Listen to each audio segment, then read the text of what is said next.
अस्सलामु अलैकुम वरहमतुल्लाहि वबरकातुहू। नहमदुहु नुसल्ली अला रसूलिहिल करीम। औज़ु बिल्लाहि मिनश शैतानिर रजीम।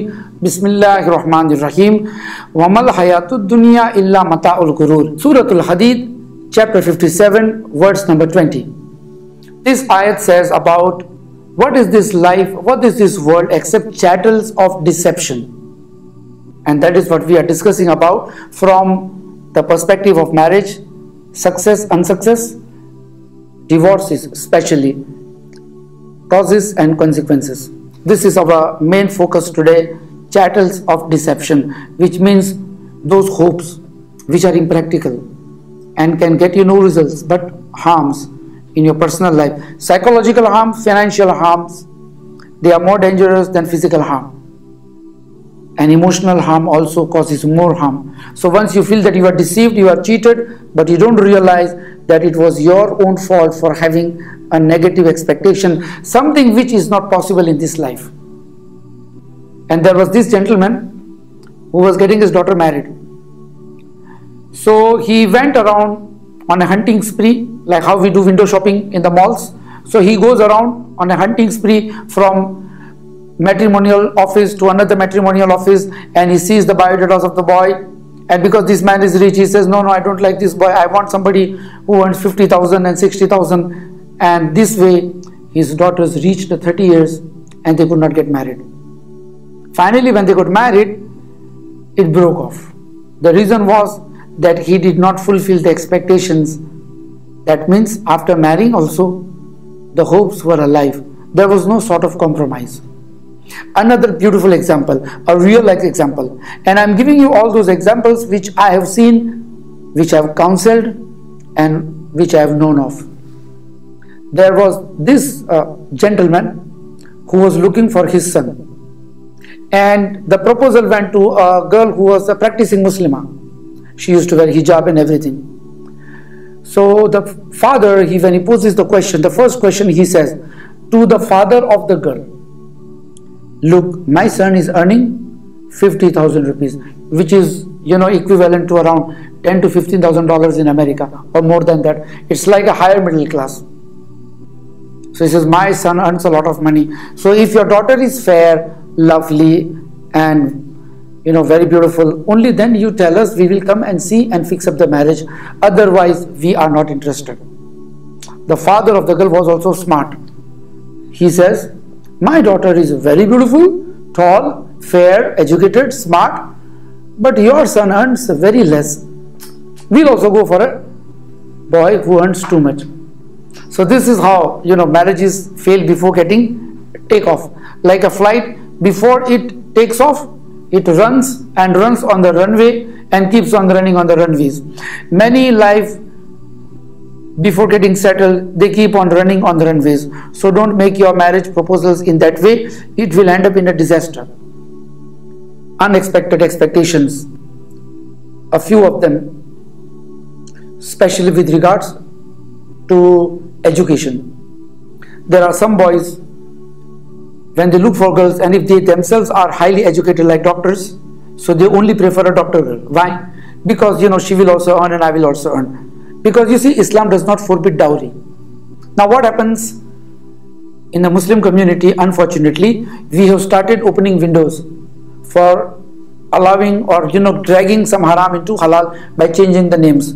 So there is one particular family now. There are many, but I'm giving you an example. There is one particular family and the son is a doctor, but he knows I can't take a dowry because I'm a practicing Muslim or so-called practicing Muslim. The father, same, with a beard, we can't take dowry. So what would they do? Let us find out a girl who is educated so that she can earn, and that money that flows in will not be counted as a dowry. So now new trends are coming up in the society, and these are another wrong expectations in marriages. What do you expect your spouse to be? A person marries not for wealth, rather he marries for happiness. لِتَسْكُنُوا إِلَيْهَا, so that you can find solace in them. If you don't look for solace, even if solace and comfort comes to you, you will reject it because you were looking for something else. So you waste of time, and then marriages fall apart with egos. and that is one of the most important factor is the ego of parents, hoping, wrong hopes from parents. And one of the famous reasons, one of the most common reasons for the marriages to break down among the Indians and Pakistani origins in the North America, in the Europe, is a lot of interference of parents. And I tell you, interference of parent per se is not haram, because every mother and a father has a right to peep into the house of the children and see if things are alright or not. Things get awry, things go out of control when their interference become very irritating. For small things, they keep on interfering. For example, a mother would come and say, you know, my son only wants this type of food. Or, you know, she comes and interferes and says, you know, why do you give this type of food to your child? Means she is interfering even in the issue of grandchildren. In spite that they live separately, the interference remains. There are some young girls who are very, very sensitive because they have been pampered. The father rich man, a lot of luxury at home, at in-law's house, she has to cook, she has to do some domestic duties, she cannot get along with the mother-in-law. She comes home crying, says, Papa, you know, my mom-in-law is not good and my husband does not respect me, he keeps quiet when my mother-in-law shouts at me. So the father is an egoist man, he's a big man in the society and he has a lot of wealth. So he says, my daughter, come back. Your father is rich enough to look after you for the rest of the life.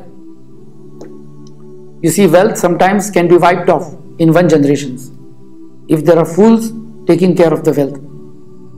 Because the man and the wealth parts when the person is a fool. So a fool and his money part very soon. So these types of egoist issues are there. Parents are ready to divorce their son-in-law from their daughter instantly, because they don't even consult people. Little things are blown out of proportions.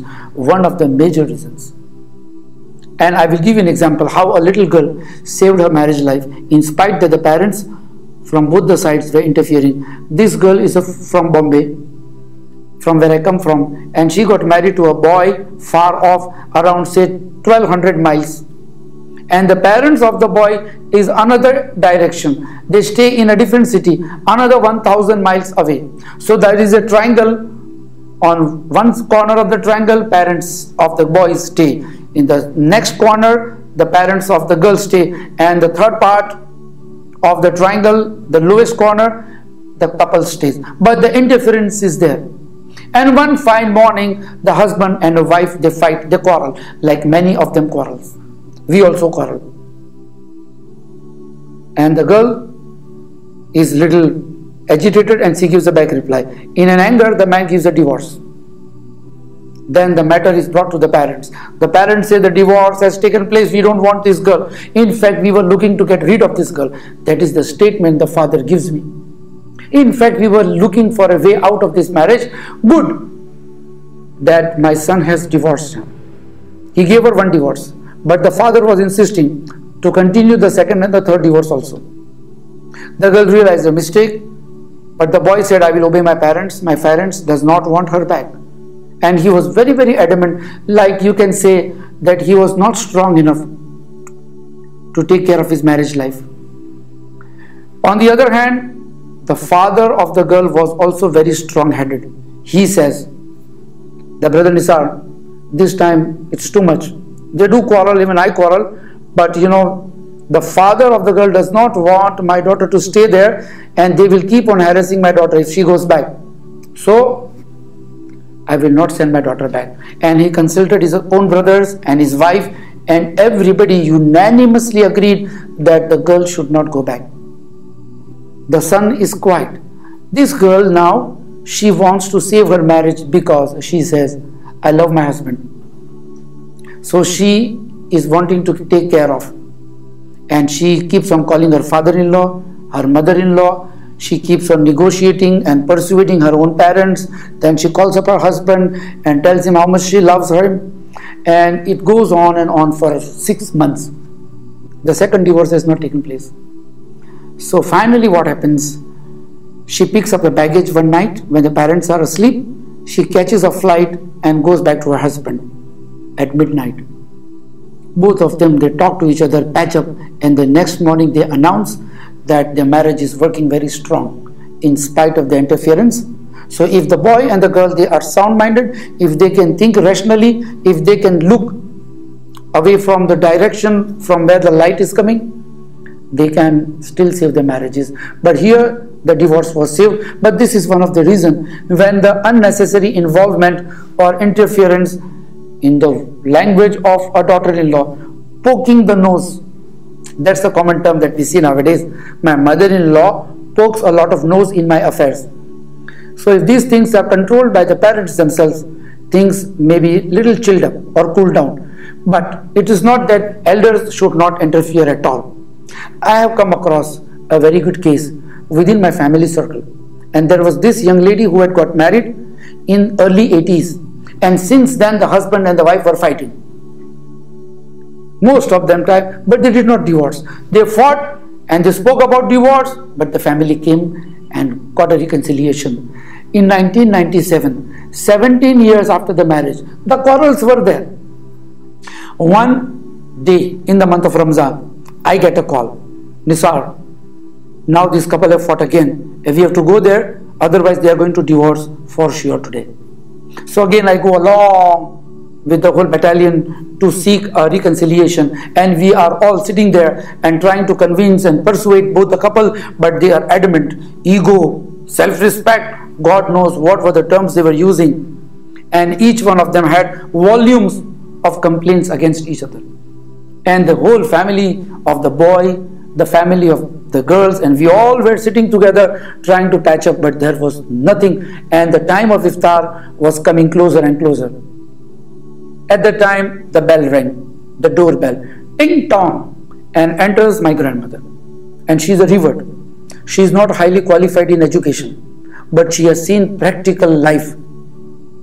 A very sweet lady, may Allah bless her with Jannatul Firdaus. She walks in and she says with a smile, excuse me, the couple please come with me in the room for 2 minutes. And she takes both the couple, the man and the woman, inside the room, and in 2 minutes the game is over. She comes out with a smile and says, come on, now prepare for iftar, they have patched up. And there was a stunning silence as to what magic worked. We are trying for 3 hours and the couple is coming out happily within 2 minutes. What happened in the room? What did she do? And I was very inquisitive because I am a journalist, because I need these types of tips from elders so that I can use it in my own counseling centers and counseling sessions. So I asked my grandmother, Grandma, what did you do? What did you tell them? I didn't say what did you do, I said, what did you tell them? She says, oh Nisar, none of your business. You can't interfere in somebody's life. Fine. After a few years, again I asked her, Grandma, now tell me at least. She says, no, it's a secret, I can't tell you.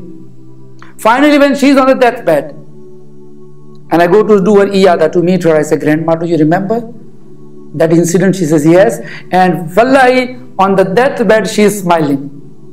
She is smiling because she is hoping from Allah Almighty to cause a reconciliation between a husband and a wife. And it is a huge, big amount of sawab or reward.